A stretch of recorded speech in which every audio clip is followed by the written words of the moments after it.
বর্তমান সময়ে আমাদের বাংলাদেশের মধ্যে R3 কে লঞ্চ করে দেওয়া হবে, কিন্তু আপনারা এটা জানলে অবাক হয়ে যাবেন, খুব শীঘ্রই আমাদের বাংলাদেশের মধ্যে একটি জানা মানা সুপার বাইক কোম্পানি এন্ট্রি নিতে চলেছে। এবার এই সুপার বাইক কোম্পানিটা যদি একবার বাংলাদেশের মধ্যে এন্ট্রি নিয়ে নেয় তাহলে কি হবে সেটা ভিডিওর মধ্যে আপনি জানতে পেরে যাবেন।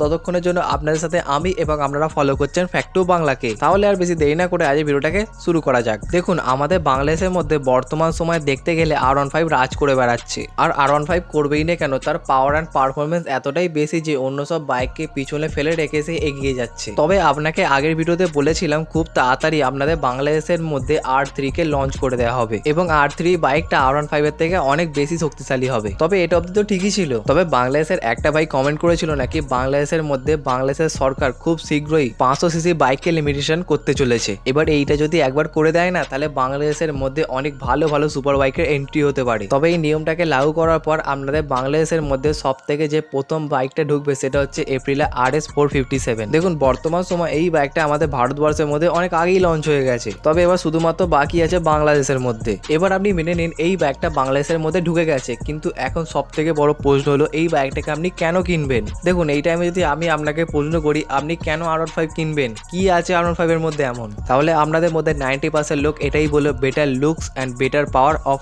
আদার বাইকস। তাহলে ঠিক সেরকম ভাবে এই বাইকটার মধ্যে তো ভালো কিছু ব্যাপার থাকা দরকার না, তবেই তো বাংলাদেশের লোক এই বাইকটাই কিনবে। তো চলুন দেখে নিই। প্রথমেই নজর রাখবো ইঞ্জিনের ওপর। নর্মালি এই বাইকটার মধ্যে ব্যবহার করেছে 457 সিসির liquid cooling parallel twin engine, এবং এই ইঞ্জিন আপনাকে খুবই সহজে 47 bhp 44 Nm টর্ক এবং 9400 RPM খুব ইজিলি জেনারেট করে দিতে পারে। এবং এই শক্তির সাথে বাইক খুব সহজে 180 কিলোমিটারের সর্বোচ্চ গতিকে ছুঁয়ে নেয়। জানি শুনে আপনার বাইকের স্পিডটা অনেক বেশি কম লাগলো, কিন্তু এটা বাংলাদেশের রাস্তায় চলার জন্য সব থেকে উপযুক্ত স্পিড। এবার যদি ফিচার্সের কথা বলি তাহলে এই বাইকটার মধ্যে আপনি 6 গিয়ার বক্সের ট্রান্সফরমেশন পেয়ে যাবেন, সাথে সামনের দিকে দুটো বড় বড় হেডলাইট, স্মার্টফোন কানেক্টিভিটি এবং বাইকের সামনের দিকে TFT স্ক্রিন তো আপনি পেয়ে যাবেন। এবং সব থেকে বড় ব্যাপার, এই বাইকটার মধ্যে ডুয়েল চ্যানেল ABS এর সাথে ট্র্যাকশন কন্ট্রোল ইউনিটকে ভালোভাবে ব্যবহার করা হয়েছে, মানে চাকার কন্ট্রোলকে আপনি দুগুণ ভাবে কন্ট্রোল করতে পারবেন। আর সব থেকে বড় ব্যাপার কি জানেন, এই বাইকটা প্রথম পৃথিবীর এমন একটা বাইক যে সব থেকে লো সিসির হয়েও এর মধ্যে কুইক শিফটারে ব্যবহার করা হয়েছে, তা আবার আপনি ম্যানুয়ালি ট্রান্সফরমেশন করতে পারবেন।